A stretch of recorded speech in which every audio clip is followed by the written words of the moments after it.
if you want to try and achieve any kind of meaningful decarbonization, you can't do it like one building at a time. You have to do it at scale. And these are the tools that will hopefully allow consultants, designers, engineers, governments to do these things at scale.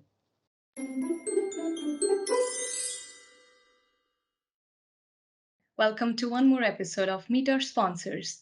I hope you're all having an amazing day. And before I start with the interview, I'd like to share with you a small introduction about who Team ESTEEM is and what the competition is about. We want to inspire people to make choices that cultivates a sustainable lifestyle. Team ESTEEM from Heriot-Watt University are the only UK team who are finalists in the Solar Decathlon Middle East 2020. A team of over 60 students from all over the world collaborating across 12 sub-teams to design one solar-powered house of the future. We are challenging you to build a future to be proud of. Our home combines traditional Scottish and Middle Eastern architecture with modern technology to create a sustainable, energy-efficient housing solution for the future. Team ESTEEM, pride in where and how we live. My name is Priyanka, and today we have Miss Veda here with us from IES. Hi, Priyanka. I am a senior product manager at IES, and I work within a team that is creating kind of new technologies and new tools that allow large-scale projects to achieve decarbonization. So all of these plans that you hear, whether it's public buildings in the UK going carbon neutral by 2045 or 2050, we're trying to create the tools that allow people to work out how to do that, like how to get there. That's interesting. So tell us what you majored in from university and what interested you about it. My undergraduate degree is in architecture. So I have like a bachelor's in architecture, and we have to study building services and structural design and urban design and a whole lot of things. But I think the thing that I enjoyed the most was climate responsive design. And when you look at it from the point of view of architecture, traditionally, like the way humans have actually created their urban civilization or the buildings that they build, it is always something that responds to whatever climate and environment they happen to exist in. And there are lots of ways that you can use passive design measures. So something in the way that you just design the buildings differently to use less energy, to be more comfortable, to create a better environment internally for the occupants. But of course, these days, we don't exist in purely passively designed buildings. A lot of systems, mechanical systems, are used to control our internal environment. So I spent a lot of my master's focusing on building physics and mechanical systems because I wanted to actually get the combination of the two, both the passive and active measures, both in terms of how do you respond to the climate in a way that you still minimize the energy that you need to maintain the conditions that you want. Yeah, that's right. So were you interested in this particular field from childhood onwards, or was it an on-the-spot decision that I'll go for this? To be honest, it's something that I find fascinating, but I don't think I ever thought that, oh, I'm going to be an architect when I grow up. I think I just happened to study architecture, so it was, coincidental. You want something that engages your creative brain, but also something that's a little bit technical, where you have to actually learn and understand how things work. So I think this is like a really good combination of the two. Yeah, exactly. So tell us about your company and what you do for them. Most people who are in engineering or in the construction sector that focuses on sustainability, you would have come across IES. And most of the time when people say IES, they often think of the VE, the virtual environment, which is our flagship tool. And I think people in the industry have been using it for the past 25 years. But the part of IES that I work for at the moment is called the ICL. So it's the Intelligent Communities Life Cycle. And one of the reasons IES is expanding the offering of tools and products that we provide and create is because when we're trying to deal with things like decarbonizing the built environment, it's not a single issue subject. Like, it's not that you have to do one thing and the environment gets decarbonized. You have to deal with everything from, not just the buildings themselves, but if there are lots of sensors and meters inside the buildings, you want to be able to make sense of a lot of the data that's coming in, not just from one building at a time, but from an entire campus or an entire city, to look at all the communal infrastructure, all of the things that use up energy. If you have things like streetlights, or if you put in an electric vehicle charger, or if you have a renewable installation somewhere. And then you need to connect all of them and see what the infrastructure around you is reacting to all of the design initiatives you've put in. So what the ICL does is each component of the ICL tackles one part of this kind of equation that I was talking about. One part deals with urban massing and morphology and the buildings themselves. One part deals with the data, and we use lots of AI and machine learning algorithms. One part deals with like just the networks and infrastructure. So all of it kind of fits in together. But the idea is that if you want to try and achieve any kind of meaningful decarbonization, you can't do it like one building at a time. You have to do it at scale. And these are the tools that will hopefully allow consultants, designers, engineers, governments to do these things at scale. Yeah, that was something new. Like I might know about IESV, but ICL is a different thing.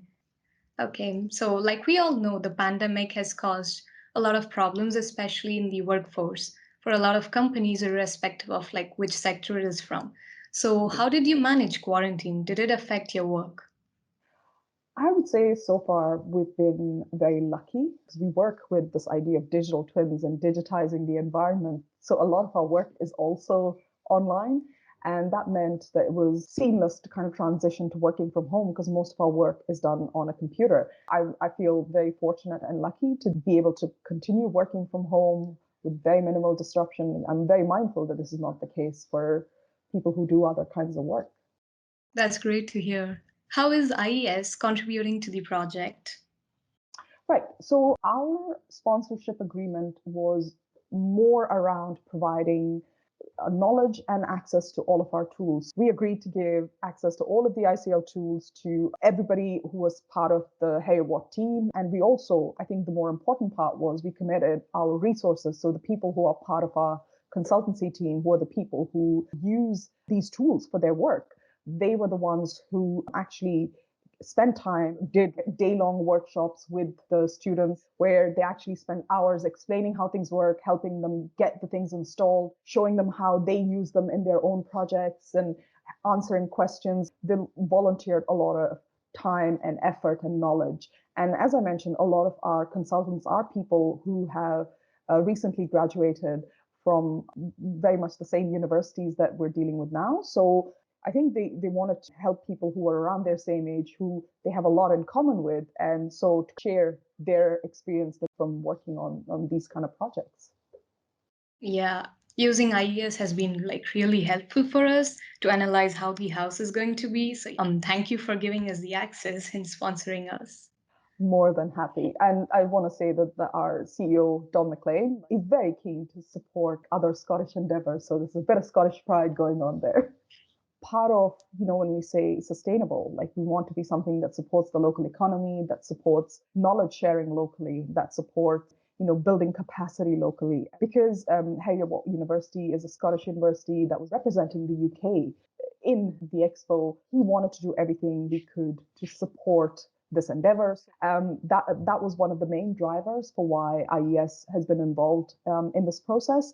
And I think the personal point of view, one of the reasons like I am involved is on and off teaching at several universities in Australia. So even after I went back to work in the private sector, I would regularly keep going back to do guest lectures. It was very much a joy to spend time around students where you have limitless kind of creativity, no boundaries, no restrictions. So to exercise the full extent of like what you think is possible, having the knowledge from the practical side to be able to share some of that and say, well, what about if we try it like this? And what about if we do it like this? To have that back and forth, I find it very rewarding and I find it very enjoyable. So even some of the sessions that we had with the Heriot-Watt team in Edinburgh, even though we were technically supposed to talk just about how to use some of the tools, we spend a lot of time just discussing the design and what they could look at differently because it's just fun. How do you think this project can impact the future of construction?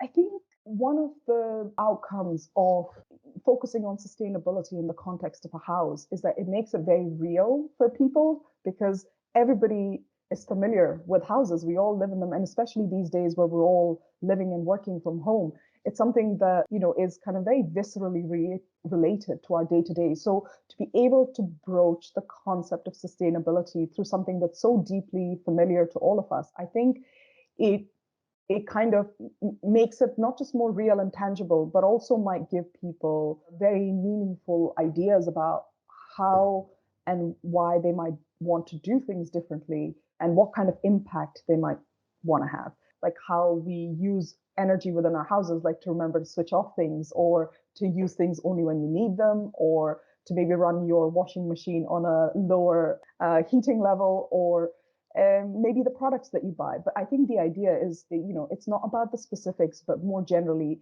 making people aware. Second thing is a lot of it will have sensors and meters and potentially use things like the Amazon Echo to connect to a lot of the controls. And I think this is now becoming a very common reality for most of us, So the idea of having all these digital interfaces within our houses gives us also a lot more visibility. So if you have a smart meter, you can actually see what the conditions are, and you can see potentially how much money you're spending to keep your house in that condition at any given point in time. So you could potentially say, oh, okay, if you switch off these things, that will go down. So it's almost like a way to engage and involve people in how their own house operates. Hopefully that will make people think a little bit differently about sustainability and what they can do personally to contribute to like a more sustainable environment. Yeah, we hope our house is like an example to future construction as well. Has there been any challenges that you have been facing in achieving sustainable initiatives in your company? I would say the mission statement of IES is to focus on decarbonization. This has been the core mission right since when Dawn started the company, like more than, I think now 27 years ago. And everything that we do, that has to be the end goal. Like, how do we actually have large scale decarbonization across the planet?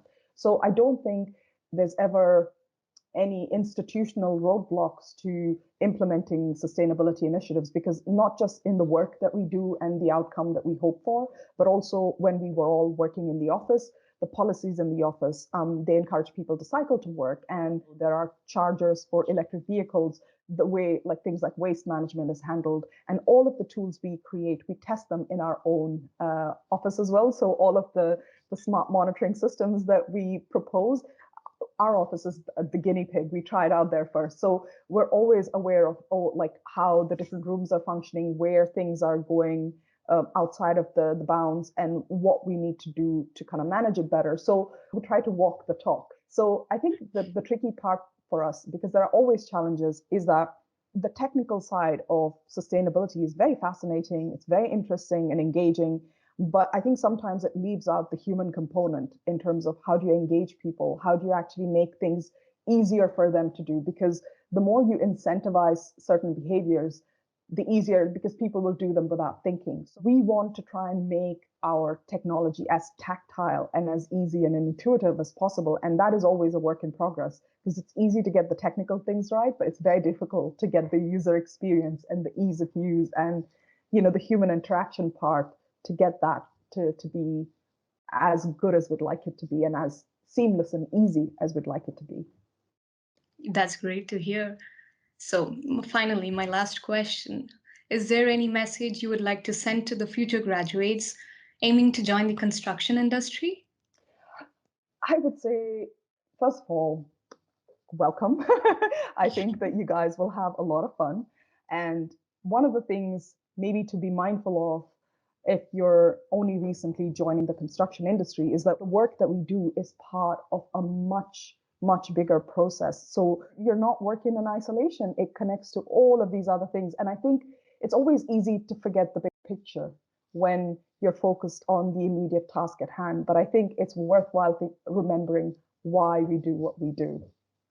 We know things like the extreme weather events from climate change, the extreme droughts, flooding, forest fires, all of these things over time are going to cause political instability, mass migration, and all of this will impact like how we actually live on a day-to-day basis. So by targeting things like resource management, you are contributing and I would say actually quite substantially to, reducing the kind of carbon emission outputs, waste outputs, things that are actually exacerbating the problem. So while we're tackling it with the tools and with, the things that we can do in the course of our work, the impacts of that going forward are massive. And the way we design our cities, the way we build them, the way we operate them, that's what's going to decide what our lives in the future are going to be like. So to know that the work that you're doing has more meaning outside of the immediate